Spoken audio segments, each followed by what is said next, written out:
सखी और मंजरी में क्या अंतर है? राधा रानी की सखियां हैं और मंजरियां, ये वही उन्होंने प्रश्न किया होगा जो सखी भाव पर, राधा रानी के निकुंज उपासना पर जो बहुत प्रवचन सुन चुके हैं। शायद उनकी समझ में नहीं आ रहा है कि ये सखी और मंजरी में क्या अंतर है। यद्यपि सब सखियों के अंतर्गत है।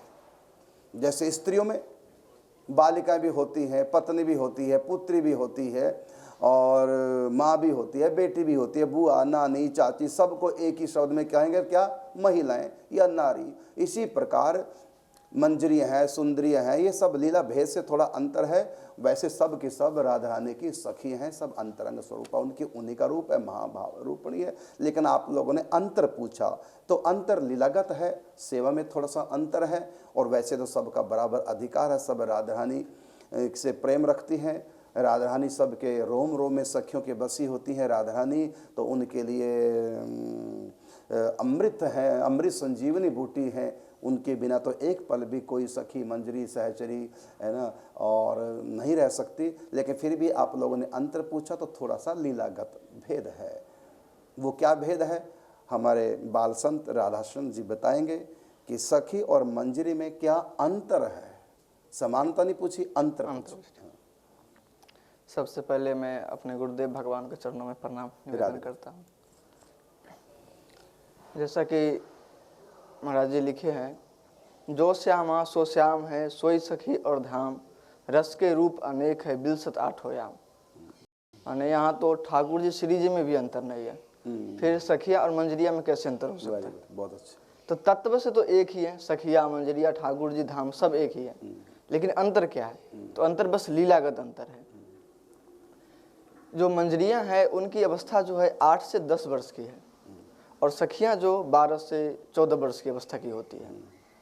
इनका जो है, मंजरियों का जो है निवृत्त निकुंज में भी प्रवेश है, और सखियां जो है इनका भी प्रवेश है। निकुंज क्या है?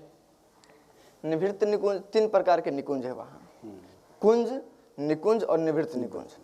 कुंज जहाँ उत्सव मनाया जाता है, जहाँ बाहर हृदयनियाँ और होती है, वो अष्टमो निकुंज के बाहर जो है वो सब कुंज में आते हैं। और निकुंज उसको बोलते हैं जहाँ अष्टयाम की सेवा चलती है, उसके बोलते हैं निकुंज।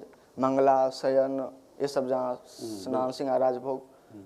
और निवृत्त निकुंज जहाँ केवल प्रिया प्रीतम रहते हैं, जहाँ उनकी रस केली होती है, उसको बोलते हैं निवृत्त निकुंज। तो वहाँ केवल प्रिया प्रीतम की ही लीला चलती है, रास विलास चलती है। वहाँ सखियों का साक्षात बपू रूप से प्रवेश नहीं है, वहाँ सखियों का बपू रूप से प्रवेश नहीं है। लेकिन मंजरियाँ जो है वो अपने बपू रूप से उसमें प्रवेश करती हैं, और ये सखियाँ भी करती हैं प्रवेश, लेकिन ये अंतरंग सखी के रूप में प्रवेश करती है। जैसे हमारे आचार्य गुरुदेव निम्बार्क भगवान रंग देवी के स्वरूप से वो भी सेवा करती है, निकुंजों में सेवा करती है, आभूषणों की सेवा करती है। लेकिन जब रसविलास जब चलता है तो वहाँ श्री जी के अंग कांति के रूप में प्रवेश कर जाती है श्री जी में, और उनको संभालती है रसकेली में। तो सबका प्रवेश है निवृत्त निकुंज में, लेकिन सखियों का जो प्रवेश है वो बपू के रूप में नहीं है, वो अंतरंग रूप में है। और जो ये है मंजरियाँ, ये ऐसे ही बपू रूप में, वो छोटी छोटी मंजरियाँ ऐसे ही वो सेवा करती है। तो ये अंतर है, बस लीलागत भेद है, तत्व से कोई भेद नहीं है। बिल्कुल, बहुत अच्छा आपका उत्तर रहा।